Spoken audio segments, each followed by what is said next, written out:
And then, so I'm freaked out. My mom is calm as a cucumber. She grew up in California, so she's used to this shit, right? She's like, whatever. Meanwhile, my husband was like, that was the coolest thing ever. Because he lives for adrenaline like that, right? So if anything terrifying happens, he's like, fuck yeah, brother. I'm like, what's wrong with you? What's up, everybody? Welcome to F-Stop and Chill with me, Heather Mullinix of Mullinix Photography, where I have weekly candid and open chats with other photographers in the industry, shooting the shit, talking shop, and learning about who they are as photographers. So grab a drink, come as you are, and let's go hang out with Rylee of Rylee Joe Photo. This should actually be a really great episode. I'm so excited. This is the first episode where I have a guest on. This is how they will all go. I met her on Instagram, and I can't wait to chat with her. Let's do the damn thing.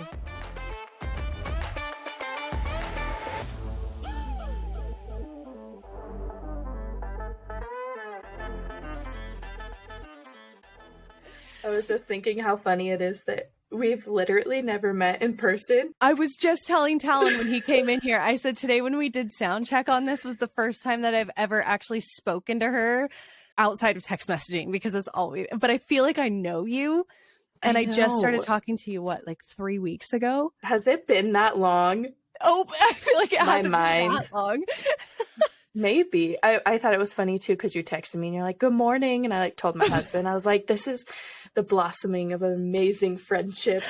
Like we've never met before. This is the first time I've seen your face like in person. I've literally, that one morning when I didn't have your phone number yet, I was like, I feel like I should just I just want to say good morning to her. But I also feel like that's weird because I don't even have her phone number yet. So I'm just not going to. I thought it was so sweet. I loved it. I was like, it was cool. It wasn't until I got your phone number that I was like, good morning. And what's funny is I actually ended up finding you because I went to shoot our friend Katie, and I asked her, I was like, who did those pictures of you in that really pretty red dress that you have? And she's like, oh, it was my friend Rylee. And I was like, well, I want to follow her on Instagram and check out her other work, because I tried to find you prior. And she's like, yeah, it's like Rylee Joe something. Funny thing is I have a friend named Rylee, and her Instagram is Rylee Joe. And so I was like, wait, what the hell? It just kept bringing her up. And I couldn't find you. She's like, hang on, let me find her. She's like, as we're sitting there doing photos at her house, she's sending me your profile. And that's when I followed you. And then I just reached out to you. And there's so many photographers that you just don't know how they're going to respond when you reach out to them, because they'll like your message or read it and just leave you unread. And that's happened to me so many times. And then it's like I just like get down on myself because I'm like, I should have a conversation. But I love Katie. She's so stinking sweet. And she did that, like, we planned that in just probably 2 days. Maybe I was like, oh, it's going to be storming this weekend. I want to do a shoot. Would you be in? She's like, yeah. Dude, and she's such a natural. She makes it so easy. I'm like, I got the shot. Like, I'm naturally an overshooter as it is, because I'm always trying to make sure that I get the right shot, right? But Katie, it's like, I'll shoot and shoot. And then I'm like, wait, that I don't need to take any more pictures. These were awesome. You did a great job. Yeah. So kind of crazy how that just comes so naturally. And her son, too, he is so photogenic. He was being the cutest, smiliest, like, we were there for maybe 30 minutes. And like with family sessions, I usually take like an hour to an hour and a half, because you just have to like let kids play and run around and, make sure that they always stay happy. But like no breaks needed with him. He was really so sweet. I haven't met him. So we ended up actually scheduling our in-home session that we did on a day that she didn't have him, because I do have, I know that I knew that I wanted to shoot her again. My husband and I shot her back in 2018 when I like sort of got back into photography, but didn't really take it that seriously. We went downtown. This was before she even had a baby. And I just loved shooting with her. And she was like, well, do you want Mason here? Do you not want him here? I said, you know what, let's make this one just about you. And then I really do want to do like a mommy and me in-home session also. So I'll do like, I'm like, I don't mind coming back and taking more pictures of you. You're freaking awesome. So why wouldn't I? Yeah. And every mom needs that, like having just a photo shoot to yourself. That's so nice. Yeah, for sure. That probably felt so good. I want to get one done so bad, but I'm like, I'm not going to do boudoir because not for me right now. For sure. I'm and like 5 months postpartum, so. Oh my gosh, yeah. No, I don't know. I feel like so many people have told me that I should get into boudoir, but I just never saw myself as a boudoir photographer. Like, I know that it can be done tastefully. No hate on, other photographers out there, but I see some that are just not tastefully done. And I think I just have my head so stuck on those ones that are like, I don't really like that. Yeah. And so I try to do mine more as like I don't know. I've really liked the in-home sessions because I feel like people can be more of themselves, more cozy, right? And they feel more comfortable where they're not just having to go to a hotel and it feels like you're going to go like pimp somebody out. It's like, hey, we're going to do pictures, but also like we're meeting up with Frank from down the street's going to come in and see if he likes you. It reminded me of Shameless, like Frank's just walking in. Like, I would honestly be okay with that. I'd be like, what's up? I love Shameless though. Me too. I do too. But boudoir, like I've done boudoir. I booked some Airbnbs down in Boise, super cute ones, and did some of those, and they were so much fun. But like you said, they were like very tasteful and comfortable feeling. Like it didn't like you can be sexy without going over. It's all up to the individual. Like I was like, if you want to take your top off, take your top off. Like, right. It's all up to you. But for sure. I'm the same way. I don't know. I feel like you could do a portrait session at your house and not do boudoir. It can still be really cute and comfy and just something that makes you feel good and confident without having to get naked. Like, not all women need to be naked to be confident, and that's okay. I wouldn't be ready to do boudoir right now either. So. I don't think I'll ever be. I'm just so scared of myself getting leaked in the fact of going into like grad school and stuff and like the career field that I'm choosing. If that did get leaked, it would be very uncomfortable for me. Oh my God. So I've just been like, probably shouldn't do that just for myself. I know that people keep their Instagrams and stuff private for stuff like that, but I just, just don't. You can't filter everything. So no, you can't. And people can take screenshots all day, like if they follow you maliciously and they take a screenshot and they're like, oh, look at Rylee, like somebody that you went to high school with that has a vendetta out against you. I get really paranoid about shit like that. No, I am too. So I'm right there with you. Like I had a wild high school upbringing because I started this whole nonprofit thing and whatever, got so much hate over it. And my name was out there and people were evil. Like they're not nice when you're out there and you're being vulnerable. Like people can just be so cruel. Totally. Too. Dude, I dealt with a lot of that in junior high because I was diagnosed with rheumatoid arthritis when I was 18 months old. So I was a baby. Oh my gosh. The doctors told my mom, like, it'll probably go into remission, but it'll probably come back and hit her hard when she hits puberty. And it did. And so in junior high, I got my first set of crutches and had to use them. And all the cheerleaders were just totally picking on me. And I needed them to walk, but nobody got it, right? Like arthritis is supposed to be for old people. And they were just like, oh, you're like an old person. And that's so sad. I'm still self-conscious about it to this day. I'm like almost 35 years old and I still have crutches that I need to use sometimes, a cane that I need to use sometimes. And I'll bear through the pain just because I don't want to deal with ignorant people. So yeah. I'm so sorry. That's terrible. Nah, I've had it since I was a baby. It does suck sometimes. Like this weather that we're having out here in Idaho is like really bad right now. I don't know if you guys are getting it on your end of town, but just the storms. I went to go stand up to go get a drink and my knees all of a sudden were hurting. I was fine all day. And now all of a sudden my knees are killing me. So it's wild what the cold weather can do. I have 2 screws in my thumb, which is like not comparable to like, your situation in any way. But like when it gets cold outside, my like thumb hurts. Totally. No. Like, it's not at all comparable to what you're going through. But I get what you mean by the cold. Imagine that. Like, I don't know. People always they're like, well, what does it feel like? And the closest thing that I can describe to that pain is, when you stand in ice cold water and it makes your bones ache, That's what arthritis feels like in my knees, my hips, and my ankles. And it's just like this aching. That's why I hate icing any injury, or standing in cold water just sucks for me, because I'm just like, I experience this daily. I don't want to amplify it. What the hell? Is that a genetic thing or just random? God, I truly don't know a lot about my biological sperm donors. He's not really a sperm donor. He's my biological father that just totally like left us. So I call him my biological sperm donor. We don't know a lot about his family. So I mean, truly, he doesn't. I've asked him like, hey, what's your medical history on your this side and this side? And he doesn't even know much about his side of the family. So that doesn't help.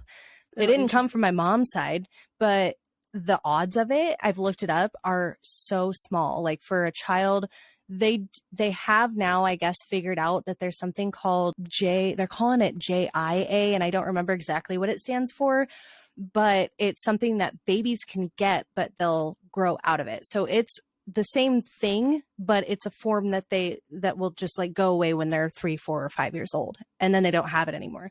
Whereas mine, like, it's stuck with me through adulthood, right? So it's super rare. I don't know. That's wild. I did not know that. I wouldn't have even have guessed, but I mean, yeah, wild. Yeah.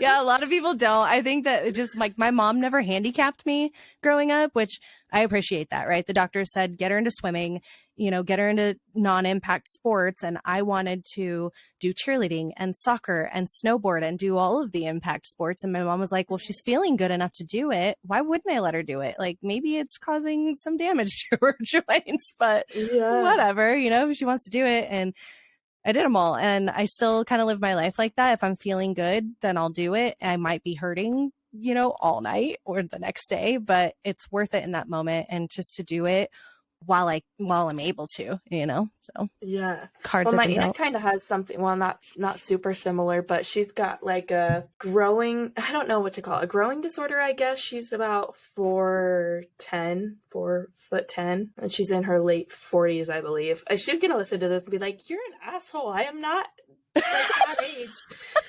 She is one of my favorite people in the whole world, but she just had a surgery, and she was only the second person in the world that it actually like worked on or whatever.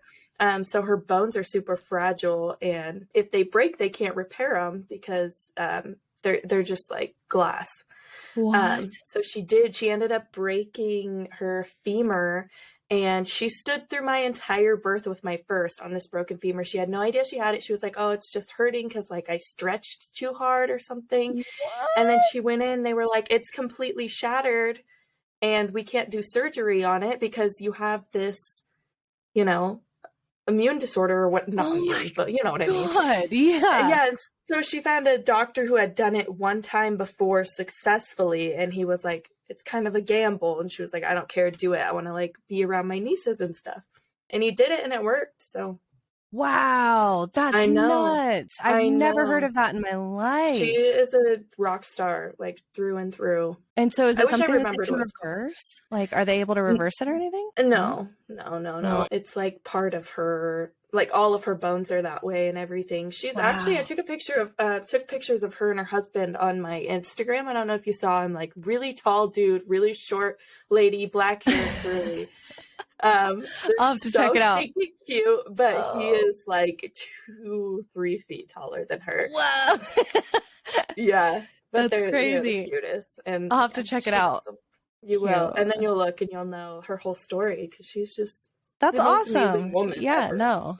It's crazy to hear what people have gone through, like disability wise, or, autoimmune disease, because that's what mine is classified as. It's just crazy to hear other people's stories on that and how they continue to fight through stuff. It's just, And she did the same thing. Like my grandma was like, well, maybe we should like pull you out of the stuff. And she was like, screw you. Like, I'm going to do whatever the hell I want to do. And so she does. She's the coolest. Anyway, sorry, I get off track so easily. No, that's okay. I do too. It's a perfect match. I know. They're like, why is this podcast 5 hours long? Right? We're talking about autoimmune diseases. Stop and chill. Talking medical. So I do want to know about you though. So what do you shoot on, and what would you say your favorite lens is and why? I'm always curious to know. So I shoot on a Sony a7 III, awesome mirrorless camera. And I have tried the Canon before. I had the, what was it, the Mark D5 or whatever. The 5D Mark III or what? You said the other day that you don't do numerals, and I don't do Roman numerals either. I don't do codes and hard names. Like, I'm like, okay, I have this camera. This is what it says on it. I did my research on it, but I it is what it is. Yeah. And then I shoot mainly just my Sigma 35 1.4, which is amazing. It's my go-to. I used to be all about my 85, just like the creaminess of the background and everything was just like my holy grail. And then I started to get into, like, I wanted to get more of the landscape, more of the sky and all these things. And people were just like raving about the 35. So I bought one from Sony, and it was the worst lens I have ever had in my life. Like, what? I wouldn't focus on anything. It was, the pictures were distorted. It was the wildest thing ever. So I was like, okay, get rid of that, which isn't an easy thing to do, to get rid of gear, because it's so stinking expensive. Well, and I wouldn't have expected that from a lens that you get from the company that you're using the camera on. Like, that's, I've never heard of that. That's wild. Okay. I'm wondering if mine was just like malfunctioned, or I don't know. I didn't reach out to anybody because I'm just that kind of person that like doesn't want, like, my chicken will come out raw and I'm like eating it and I'm like, it's so good, but like don't say anything. I'm unwell. It's okay. I'll have food poisoning. It's fine. I know. I just like don't want to hurt anybody's feelings ever, and it just I'm so opposite of that. I'm so the person that's like, this is terrible. Take it back and cook me a new one. You would hate that way more.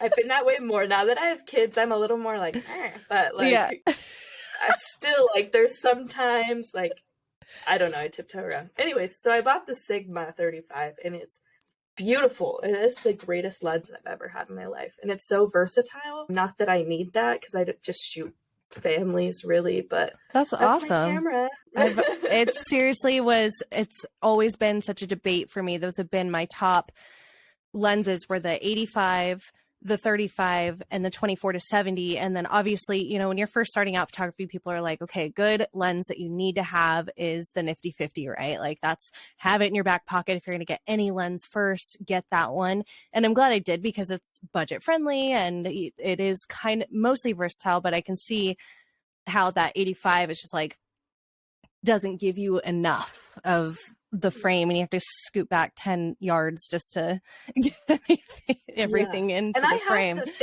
I have the 50 too, but I never fell in love with it. Like, it was just not my cup of tea. See, and I just, that's all I've really had. I have my kit lens that came with my camera.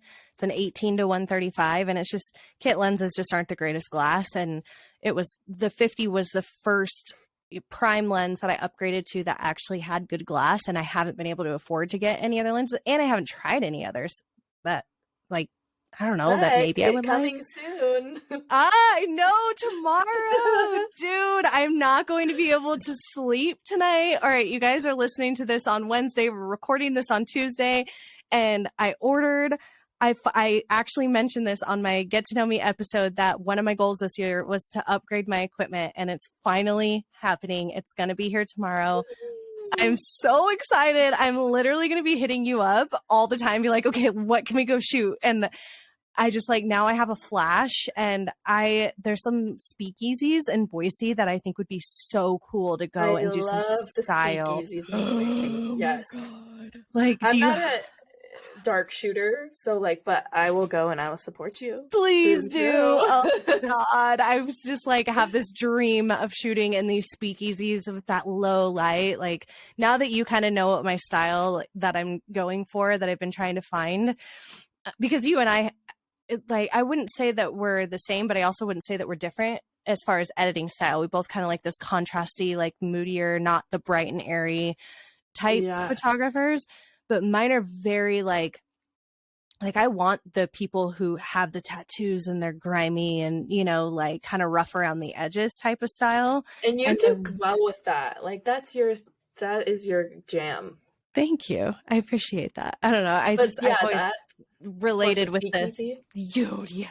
I just like imagine, I've never even been to one. I've just seen pictures of them and I already am like, okay, I need somebody in like a beautiful red dress or something. You know, I don't even know how I would style them, but some dude with like, I don't know, some kind of styled shoot. We'll have to brainstorm about something, but Yes.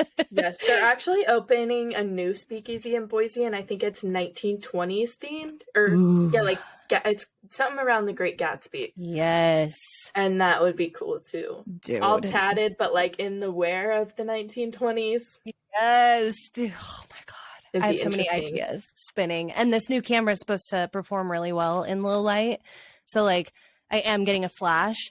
So I technically probably could have used that on my old camera, but this camera performs really well in low light. So I'm just like, just dreaming of the pictures that I can get in these super moody speakeasy locations. Yes. So I actually did like a Euphoria. Have you seen Euphoria? Mm-mm. You've never watched it? No. What is that? It's Dog with You. I think I've seen it. I think I've seen the previews for that. Or else you wouldn't know. It's got Zendaya in it. Who the fuck is that? You're a joke. I don't know who that is. Be fucking for real right now. No, I have no idea who you're talking about. Tell me. You don't know who Zendaya is? No. It's because you live in Mountain Home. What? I've only lived out here for 2 years and I'm already being categorized as like, you don't know. You don't know. Man, I can't believe you don't know who Zendaya is. You're going to have to Google her after this because she is like prime time. Is she like an actress? Yes, an actress. Okay. I think she like did some singing, but I think that maybe was like in her Disney Channel days. So I don't know for sure. But yes, actress. She was in The Greatest Showman with Zac Efron. Nope, haven't seen that either. You're joking me. You have to remember that I'm like a decade older than you, so I'm skipping over this because you have so much catching up to do. It's not even funny. Fine. Okay, Euphoria. I'll have to go look it up after this. It's on. I think it's on Hulu, I believe, but it's really good. It's a little graphic, so just like prepare yourself for that, but I like it. Anyway, I did like a Euphoria styled shoot, which they go all out. They've got like the glitter on the eyes all the time and just like like weird clothes, whatever. So I went to the bar downtown that's an arcade. What is that? I don't remember what it's called. Space Bar or some shit. Yeah, Space Bar. So we went there and we did some pictures there, and that was my first shoot in that type of lighting. It was dark outside. It's super dark in there, just the lights of like the arcade games. Yeah. And it was so pretty and it was so much fun. But if I could do that over again, there's like so much I would do differently. But you should do a shoot there because I want to. There's so many places. I thought about like Wahoo's, but there's always so many people there that can you imagine all the little kids, all the little assholes in the background? They'd be like in the background of our photos and be photoshopping for days. But everyone at the Space Bar, like they minded their own business. They didn't come anywhere next to us. It was so nice. Like people were just it helps that it's a place full of adults and not children that are like in the background, you know, making faces and weird shit. And we called ahead of time to like make sure it was all good, and like they did not care. That's good. That's cool. I always worry about places being weird about like taking pictures. Obviously, you have to call, and there's, you know, you can't just roll up and be like, "Yo, we're taking pictures." Yeah. You know what's weird about it is the record exchange is actually kind of weird about photos. I don't know if they are now, but like especially during COVID, we asked them if we could come in. They're like, "Well, you definitely have to keep your masks on. Like you can't take pictures without them on or without them off." Or I don't even know if I'm saying that right. But either way, they wouldn't let us take our masks off if we went in. And it was a whole thing. We're like, never mind, we're leaving. Yeah. No, COVID changed the dynamic of everything. Like, I don't think the world will ever be the same ever again. No, I feel like we're finally getting back to some kind of normalcy, but it's still people, you sneeze and people are like, looking at you like you have the plague or something. Like, bro, it's just allergy. Right now, I'm like, I can't go to the store. My husband's like, why? You don't have COVID. You're already tested. And I'm like, because everyone's going to think I have COVID and I don't like the conflict. Yeah, exactly. Or the stares and people judging you. It's like, Jesus Christ, Karen, chill. Like, I just want to get in and get out. But take notes, because Euphoria and The Greatest Showman, that's like really important. Okay, well, you'll have to text it to me because I have a terrible memory. I will check them out, I promise, because I do really like that sort of like the 1920s Great Gatsby like era. I'm pretty sure that's when I was supposed to be born. That or like the 70s, I think, was my like 60s, 70s. Was I think this is like more like 90s feel. Oh, really? Yeah. Well, I'll check it out. Early 2000s, maybe. I feel like we say that, and to me, it doesn't feel like that long ago. But it totally was so long ago. I like feel that. I know like I'm still like pretty like young and whatever's, but my friend was over the other night for that paint night, and she was like, "When was your house built? My last house?" And I was like, "Oh, I think 2000. It was pretty brand new." She was like, "That was 23 years ago." Oh my God. Oh. I'm unwell. God, I'm old. I couldn't believe it. I was like, okay. All right. Old, though. Are you kidding? I keep saying that I'm halfway to 40, but people are like, bro, you're not 20. I'm like, well, no, I mean, I'm halfway to 40 in my 30s, but I don't know how to say that where it makes sense. And people aren't 30s to your 40s. Yeah. How would you say? I mean, like when I say I'm halfway to 40, people are like, what, you're 20? I'm like, oh my God, no. Like, make this make sense. What you mean. The math is mathing for me. Thank God. Other people look at me and they're like, no. I'm like, okay, fuck you. I thought you were my age for sure when I was looking through your Instagram and stuff. Well, thank you. I appreciate so when I heard your first podcast and I texted you and I was like, how old are you? I know you would lost not it. believe my ears. Yeah, I definitely do not identify as almost 35 on Sunday. That's when my birthday is on Sunday. I just don't accept that. What day is that? Oh, that's 26th. My mother-in-law's birthday. Oh, really? Cool. Yeah, that's my birthday. And I hate having a birthday in February. Thank you. Everything's just so cold, you can't do anything. I'm like, what do we do? Nothing. Mine's March 3rd, so I feel you. Yeah, so you're right there in that, like, it's too cold to do anything cool outside. You just, like, what are you supposed to do? I'm so sick of just having, we don't drink anymore. So that doesn't make any sense to just have a party, right? And we can't go out to the tracks. I'm not a big partier either. I think we're just going on a limo ride. Hey, that's fun though. But if I was like, if I was racing and stuff, like I would absolutely be doing that, like being outside. And maybe I should run a limo out here in Mountain Home and feel bougie as fuck out here.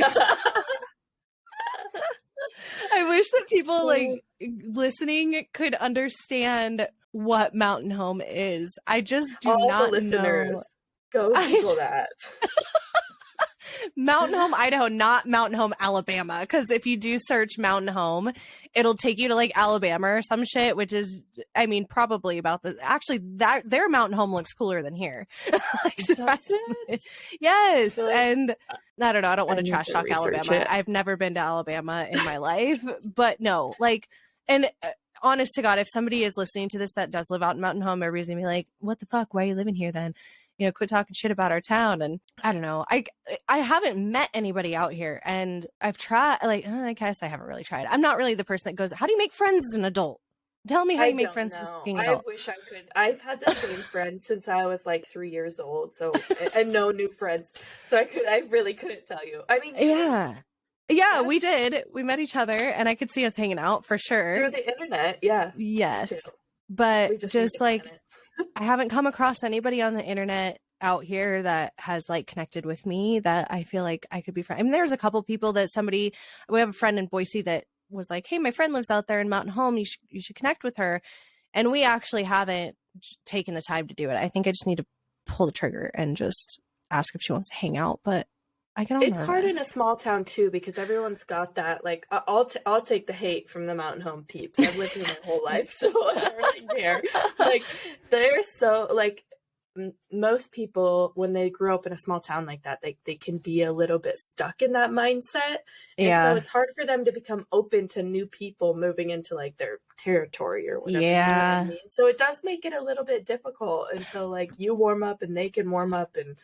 But at the same time, it's a military town. They should be used to people coming and going out here. You know what I'm saying? Oh, yeah, like, that's true. The influx of people, I feel like, would be so normal.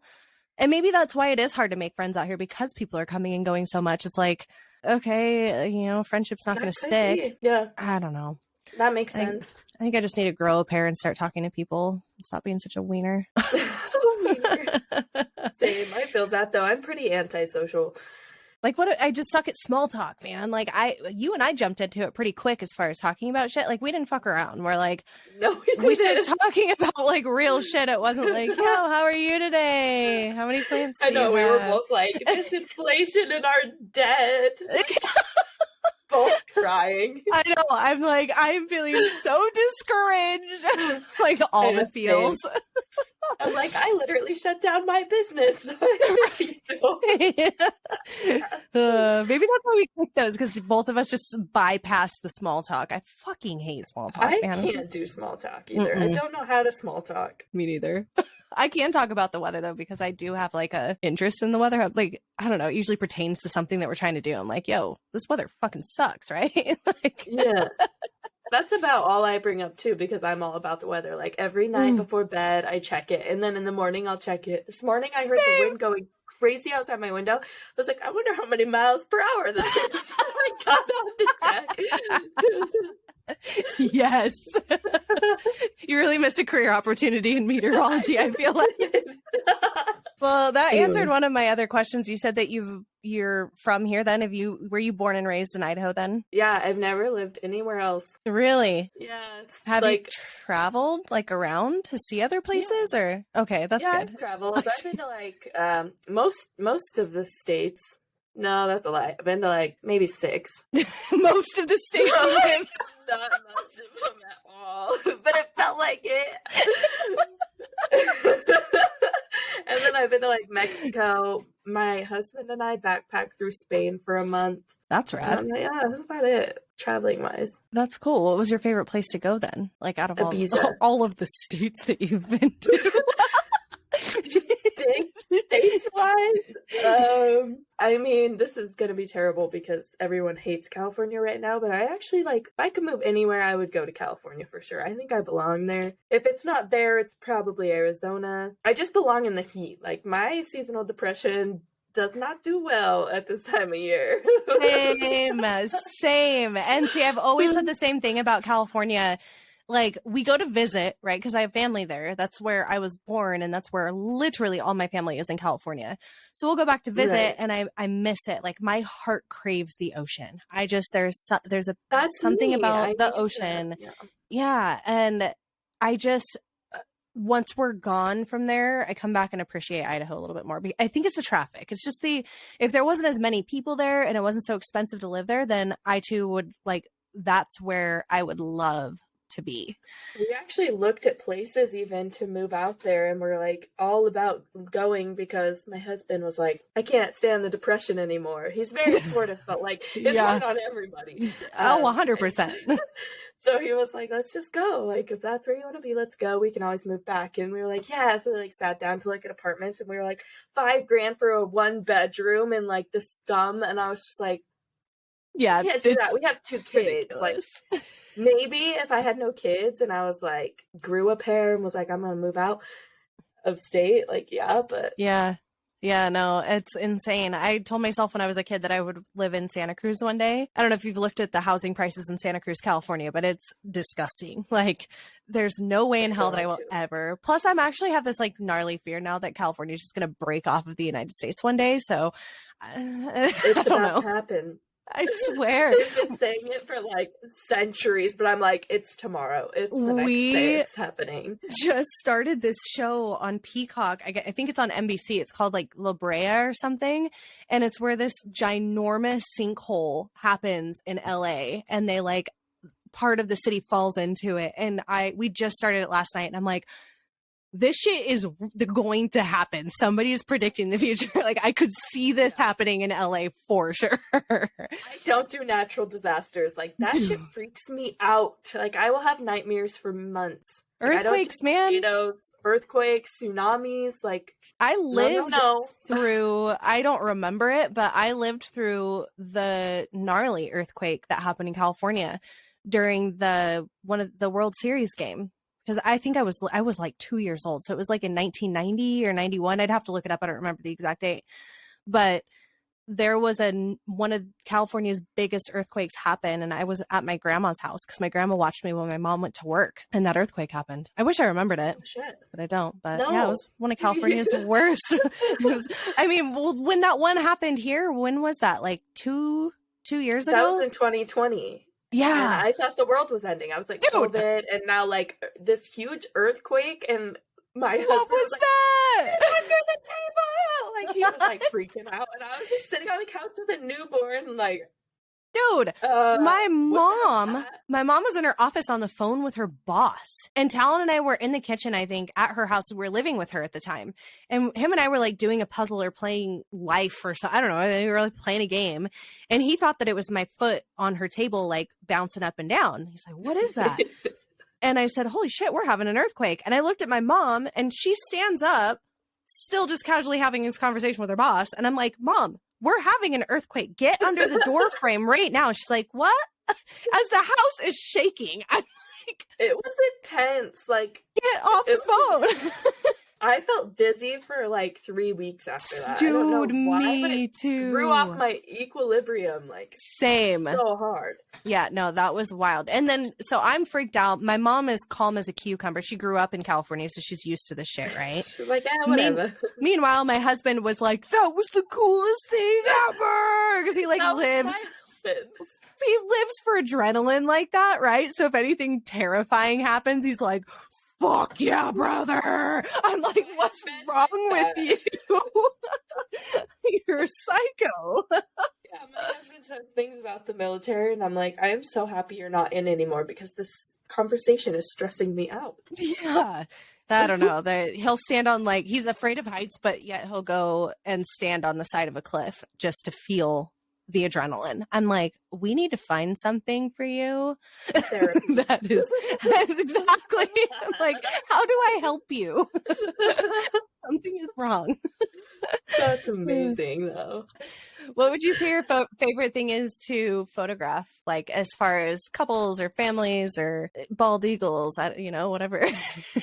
Yeah, I mean, I am not a nature photographer in any way. I think I would just fall asleep. So peaceful and calming, but like, yeah, for me, I love my families. Doing family shoots is my everything. Like, I would just shoot families for the rest of my life, especially like motherhood sessions. So anything which is like mom in the belly or mom in a newborn or mom and 16 kids, I don't really care. Like, just that bond is so special. And I feel like since I have that now, I can better understand that those times are so special. And as a mom, nobody takes pictures of you. Like, you're always the one behind the camera. So to be able to give that to a mom is just so like sweet and so special. I never thought about that, actually. Like, I've thought about, how important it is to give moms their own time away from their kids and, do photos to make them feel like a person again.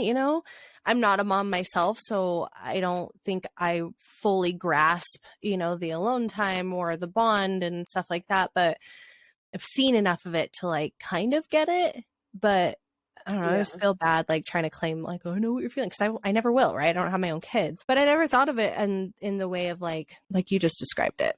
So I think that's really cool outlook on it. No, it's super special, and that was like my thing at the very end before I like closed down. Like, I was just gonna hunker down on just like motherhood sessions, but obviously closed down. So yeah, I just do it here and there when I can. Well, I'm glad that you're still kind of doing it here and there. And that was going to be something else that we talked about later on. I'm kind of going down my checklist to try to stay on track, but obviously we are both failing at that. And like, that's okay. Try not to go on any more tangents. No, I'm like, okay. Answer the question and that question only. No, it's okay. I love it because I was worried. I'm like, what if I don't have enough questions? What if this isn't going to make a full episode? Like, I was super nervous about it. So I'm actually really glad that we've talked about other stuff. I told you it was going to be so fine. I love it. So, I mean, just a little bit more about you. Like, you've mentioned that you have kids and you have a husband, and we don't really need to go over that. How many kids do you have? I mean, I know that, but listeners don't know that. Tell me about them. So I've got 2 girls, DJ, who is 3, and Millie, who is 5 months. And they are my everything. They make me want to pull my hair out, and I cry probably 3 times a day, but I wouldn't change it for anything in the world. And then I did everything like super quick pretty much with my life. So I met my husband when I was 18. We both weren't in great positions to jump into a relationship, but I went to meet my nephew in San Diego, and I texted him and I was like, hey, like, if you want to come pick me up, come pick me up. If not, whatever. Like, just trying to like play it off. Yeah. So he did. He came and picked me up from Dave and Buster's and came in and shook my dad's hand, said hi to my family. And then we went on like this super long date. We walked down the beach for hours, just like talking and talking and talking. And then we went back to the hotel I was at, and we swam in the pool and we hot tubbed, and we just like stupid kid fun, like the whole entire day. And I got pregnant that night. I'm just kidding. And it felt like that. It all happened so fast. I'm like, the past almost 7 years is such a blur. I can't even That's put crazy. It all together. No, that's awesome though. Yeah, so then it was the done deal from there. And then he was in the military, obviously. And he was gone on and off for 3 years. So I only saw him every about 9 months for 3 years. Oh my God. I know. And I don't know how I did that. I could not do that now, but I did it because love of my life. So do anything for him. He ended up getting me pregnant. He was on leave for 1 week. I got pregnant, and then he went to China and was in China my whole pregnancy. And then COVID happened while I was pregnant, and they were like, oh, we're shutting everything down, blah, blah, blah. Went into early labor. I think I was so stressed out that he wasn't going to be able to come home. Went to the hospital, and he ended up getting approved to fly out, and he flew out 4 days before the shutdown. And then wow. And then we had our daughter. So he would have missed the whole first year and a half of her life if he had stayed for any longer. Damn, that's lucky right there. I know. Sheesh. I know. Yeah, for real. So we've been through it. Well, you're here. And is he there now? Is he still in the military or? No, he's not in the military. He's enjoying his freedom, which I'm sure if you have military followers, they will understand. For sure. Well, that's good. I'm glad you guys are all together, and that's great. And he is the cutest. It's so fun watching him be a dad to girls, because like before we had kids, he was all about like, whoa, they're going to be disciplined this way and, whatever. Yeah. Everyone has their own ideas about parenting. Now that they're here, he's like just a mush. I love that. Like, he's no longer earthquakes too. Oh my gosh, I love dolls. He's like, are you feeling tired? Oh. Do you want to snuggle? And I'm just like, my heart is He's probably hearing you downstairs right now, and he's like, quit outing me. I know. I'm going to see his head peek up over the stairs, and he's going to be like, well, sure. What do you guys like to do in your free time then? Like, do you like to camp in the summertime? What do you guys do? You just chill at home? My husband's got 142 hobbies. I've got 0. I'm trying to figure that out. It's hard. It's all hard. Like, you grow up and things change. You don't like the same things sometimes. And I've really been enjoying the gym lately. Obviously love photography, anything photography. So that gets me out of the house a lot of the time. I like to paint. I'm not any good at it. I love to karaoke. Not any good at that either. Oh, I love that. So yeah, I mean, hanging out with friends and family is probably what we like to do the most. And my family's got a cabin up in McCall, right on the lake. So you step out the back door and the lake's right there.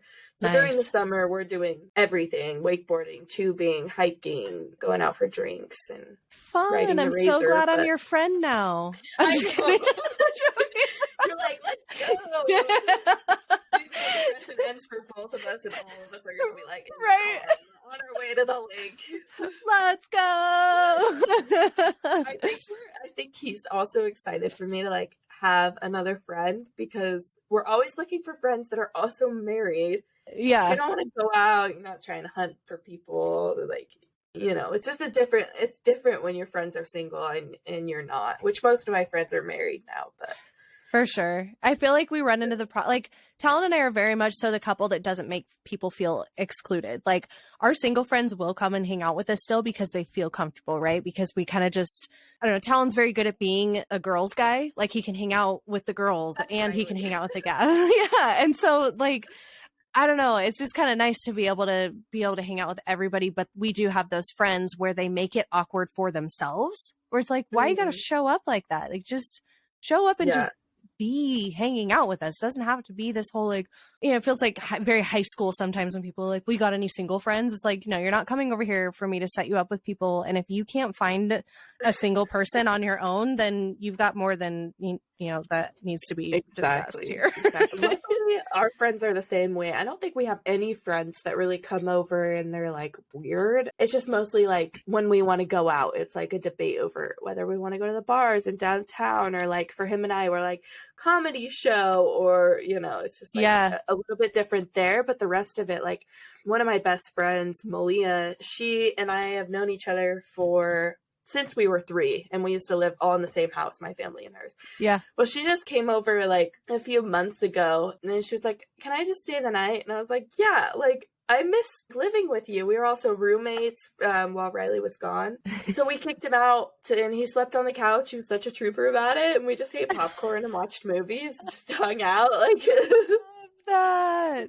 I know. I've got some pretty good friends in my life, so I'm very thankful for that. Yeah, now that we're not drinking, either of us, there's so many people that are like, come downtown, and I'm just like, no, I hate downtown. God, every time I go downtown, I just feel like bad. Dude, last time we went downtown, I'm pretty sure both of us got roofied last time we went down there. We haven't been down there since. That was in like 2016 or something. Like that's literally how long it's been since we've been downtown, because we just both woke up the next day and his mom had to bring us food because we literally could not get out of bed. We were like, it's terrible, so sick, and just I'm like, yes, I know we got fucked up last night, but we're both very good drinkers in that we can hold our alcohol. We for sure got roofied that night and haven't been back since.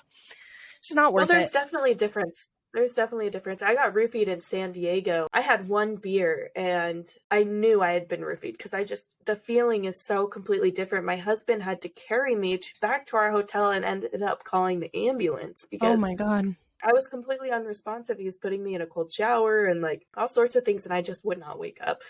That's scary. Yeah. Oh yeah. Being roofied is the wildest thing. Yeah. No, I don't remember a lot of that night, and I'm not the person that blacks out when I drink. It's like not like us. And I think there's a lot of that night that Talon even was like, I don't remember that. And he doesn't black out when he drinks.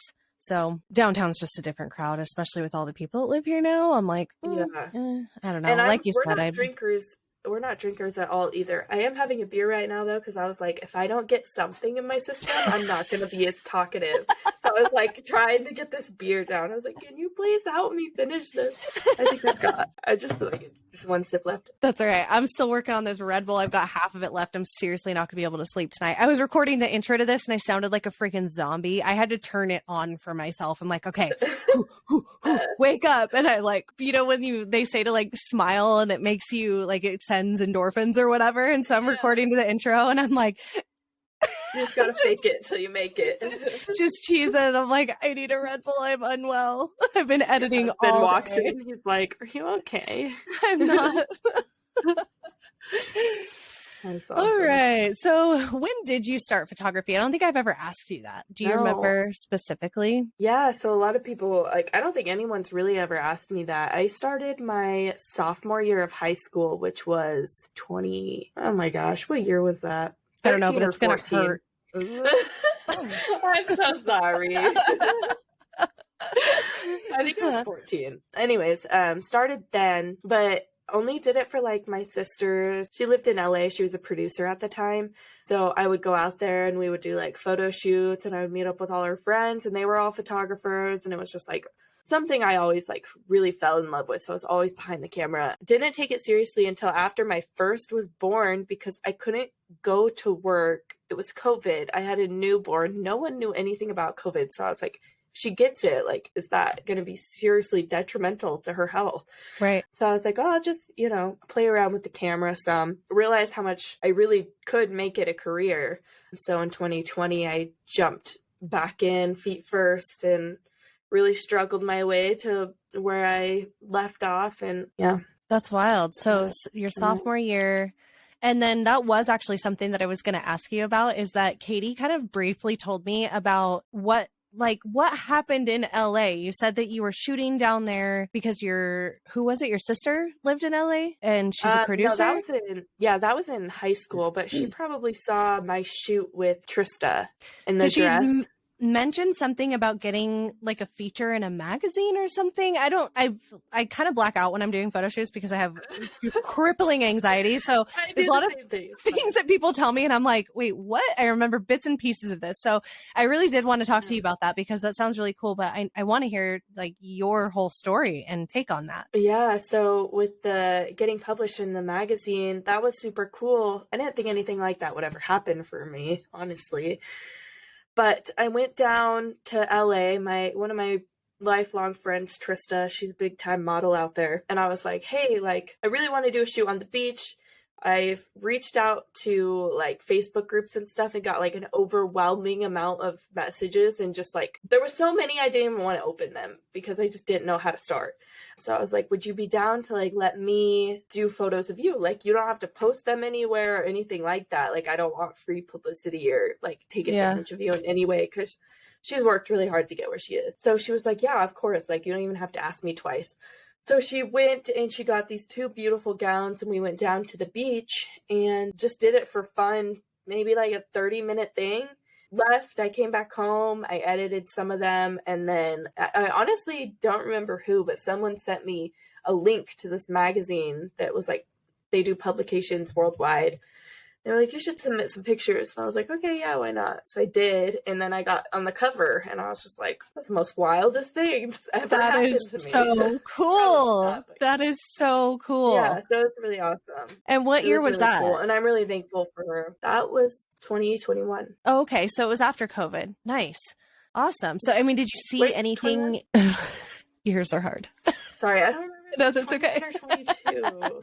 I no, it was 21 because 22 I was pregnant, so 21.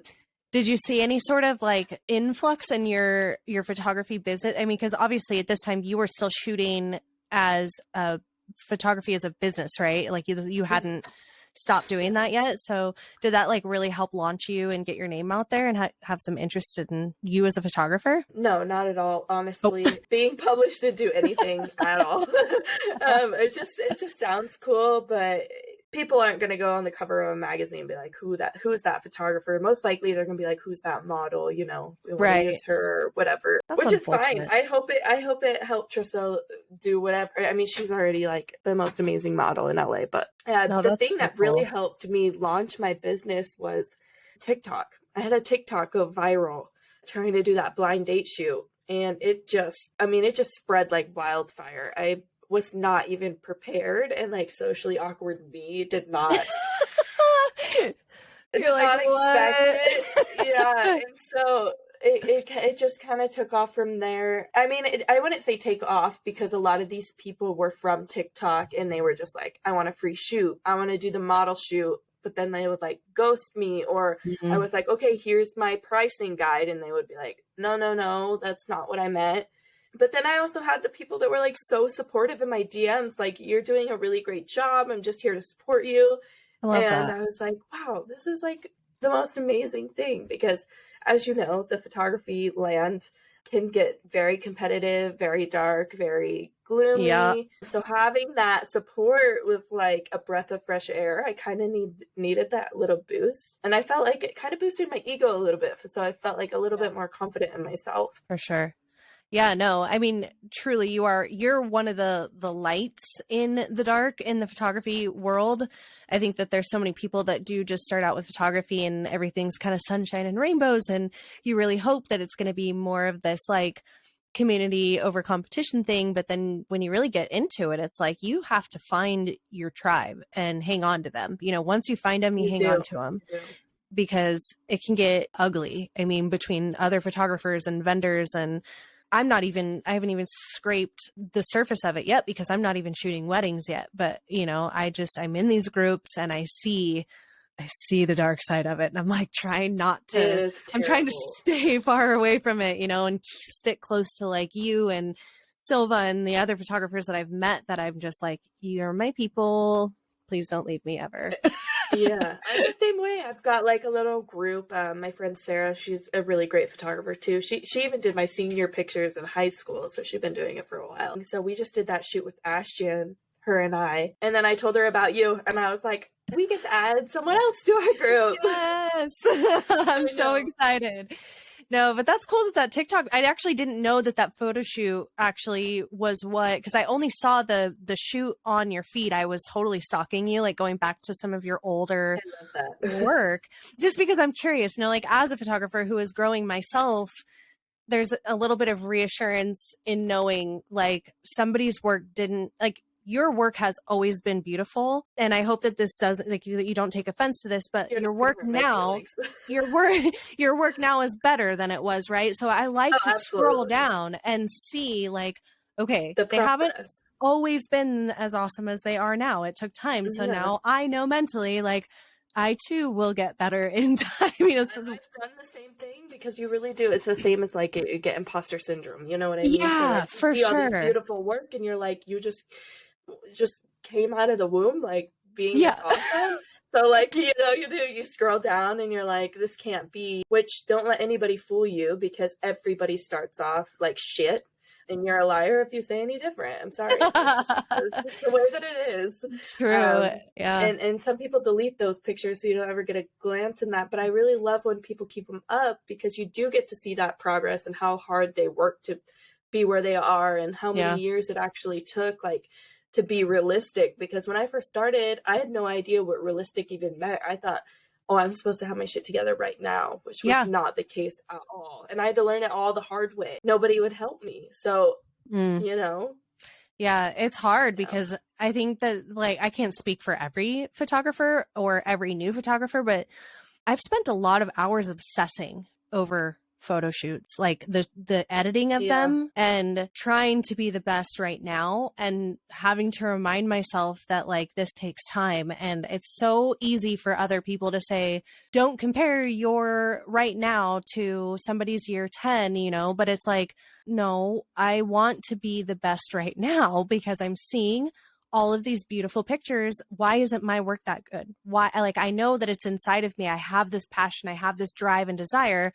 Why can't I get that out of me and make it happen and reflect onto my work?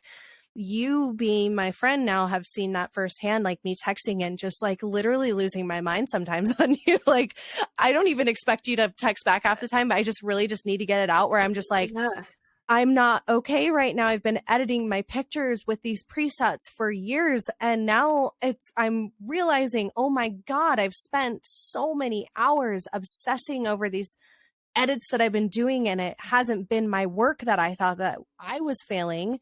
It's been these edits and the presets that I'm using that have just totally fucked me up. Like, oh my God. Yeah. That's a hard pill to swallow.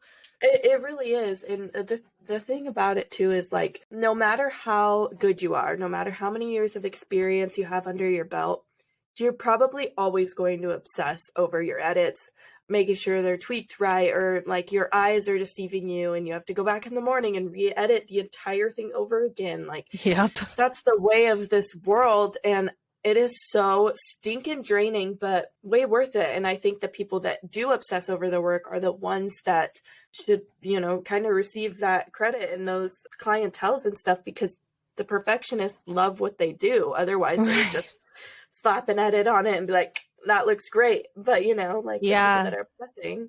And the other thing is too, like this is one thing I did want to say on this podcast, because I think it's so important for people to hear, especially clients. Like with photographers, there's such an unrealistic expectation put on photographers. So, like we need to be working all the time. Like if a client sees you in a grocery store, it's like, oh, how dare you? Where are my pictures?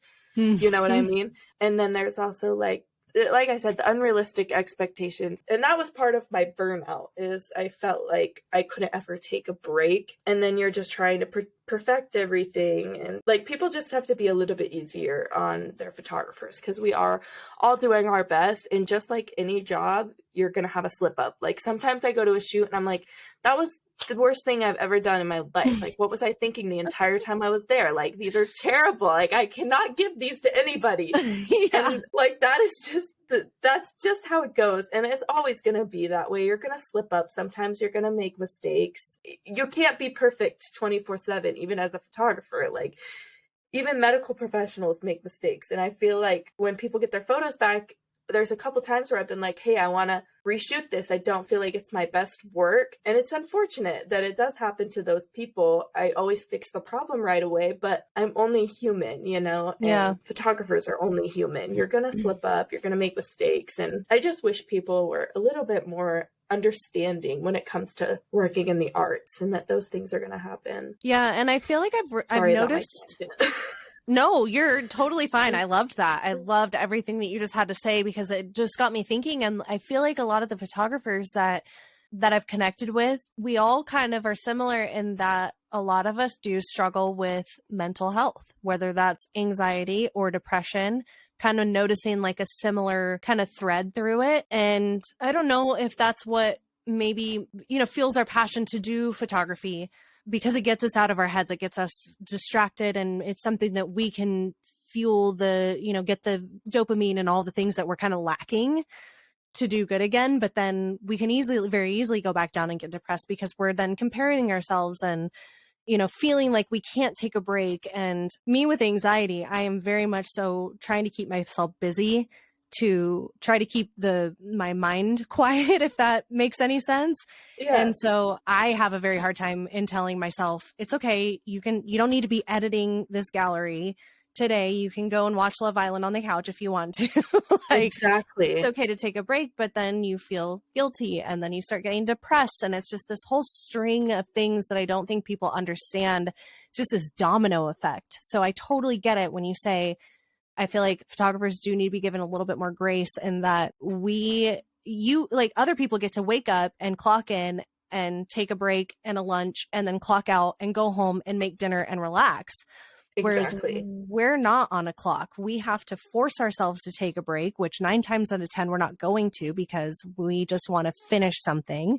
We're usually not eating properly because we're so busy.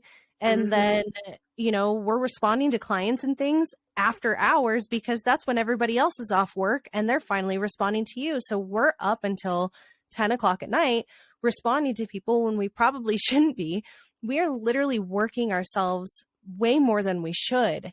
Exactly. So if your photographer doesn't get back to you right away, like, respect that, you know? It's a huge flaw in the system. And one of the reasons that I did shut down my business, because my mental health was just way more important, especially with having kids. Like, I have to be sane and like give them the best of me. And I just felt like with everything I was trying to do all at one time, I was the marketing manager, I was the receptionist, I was the photographer, the editor, you know, all the things that go into it. It's like I was missing bath times, and I was missing putting my kids to bed, because people would get angry at me for not responding right away. And it's 11 o'clock on, you know, a holiday. And I very much felt like a people pleaser in my business, because people can be so cruel nowadays that if you're not to their expectation, they will go on the internet and blast you, or they'll do something to try and take down your business. And like you said, mental health is a huge thing. And I was just I couldn't just split myself in half for one or the other.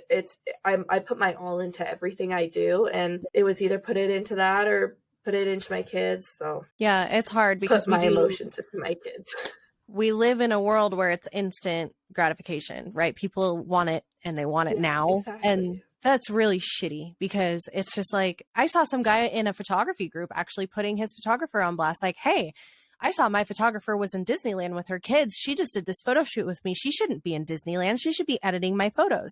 I was like, it's so terrible. What? Like, why? I get it. You hired somebody for a service, but you get weekends off. Why can't they get weekends off? You know, why? And there is a limit. Like, I get that some clients, like, for me, like, everybody's return date or delivery time is completely different. But to me, 4 to 6 weeks is plenty enough for a family shoot to get back to you. That is, if it's taking 2+ months for like a mini session, let's say, like, that's too much. Like, that makes sense why people are getting mad. You know what I mean? Like, for sure. I'm not just trying to like shit on people's clients and say that, like, clients are the worst, because I have only come across that a couple times. Yeah. But I've seen people get wrecked, and I'm just like, the fear of that happening was so powerful that I was like, I'm never gonna ever sleep. Like, I'm just gonna be on the watch out for people to message and email me. Right. Yeah, I don't know. I haven't experienced that yet. I am a little bit scared for the day, but I think I've done a lot of like mentally preparing myself. If somebody wants to be pissed off at me for not responding at 11 o'clock at night and for taking care of myself and my mental health first, they can fuck off, because that's not the client that I want. Clients. Yeah, no, because that's just disrespectful. The clients that you want, they'll understand, they'll stay, they'll be good. Like, I built up this clientele of steady clients, and they were so amazing. Like, you know, I had like an automated message that would go out. So they would message me at like 10 a.m. because I had, you know, nurses and people that's when they had to do their talking. And I would just send out like an automated thing like, hey, these aren't my office hours, blah, blah, blah. And it was perfect. They would message me again in the morning. Hey, just want to check in. Make sure you saw that. Done. No, that's great. Like, yeah. That's the kind of clients you want. Just be a good human, you know? Yeah. It's the same when people go to customer service and they're yelling at them because their toothpaste is in the wrong box. And you're like, that's not, what do you mean? Like, calm down, Karen. It's okay. Yeah, I'm like, and then you get up to there and you're like, I'm so sorry that you were going through that. That was rough. Totally. I don't know. I think selfishly, I just like, there's so much of me that has gotten to know you, and I see your work, and I'm like selfishly like, I hope she starts doing photography again. But I love that. You're in school and you're like following that passion, and I'm so happy for you. I'm glad that you're still shooting on the side. That in and of itself, like, to have a friend in another photographer, especially somebody that I can learn from, because you know, I can learn so much from you because you've been through the ups and the downs and the, you know, the imposter syndrome and all of the things, you know, that I thought that I was prepared for, but am clearly not. But you're also very willing to like help. For that. Yeah, I don't understand the whole stigma thing about like, oh, I had to learn the hard way. You learn the hard way. Like, no, fuck that. Like, I learned the hard way. I don't want other people to learn the hard way. That shit was rough. Like, so I always try and do my best to answer questions and help where I can. You're the best. I'm so glad that I've met you. Thank you. I'm glad too. Awesome friendship. Oh, my kids are screaming. Can you hear them? Just barely, but I actually was just looking at the time, and honestly, we covered everything that perfect. That we wanted to go over. I mean, I was going to ask you about burnout, but everything kind of just happened, and like just talking about it, I'm so glad. Yeah, everything we talked about led to my burnout. That's the sum. Definitely. Well, I do appreciate you being here. Let everybody know where they can find you on social media. Oh yeah, so I would go through Instagram. It's just Rylee Jo Photo, RYLEEJO Photo, PHOTO. I'm on there. Shut down my website. Don't use Facebook. So if you need anything, that's where you can find me. She's active on Instagram and her photos are baller. Make sure you look at them. And apparently you can scroll to the bottom and see her older work too. So we can all be thankful that we can see the older work. Well, thank you so much for being here. I really appreciate you. Having me. Whatever platform you guys are listening on, please don't forget to subscribe or follow. I don't know what your button says, but just do that. Would be awesome. If you're watching this on YouTube, don't forget to subscribe and share the episode. Tag me, Mullinix Photography, if you do share it, so that I can share it too, because we love all the sharing and things. And yes, absolutely. I will see y'all next Wednesday. Thank you. Bye. I don't know how to stop this.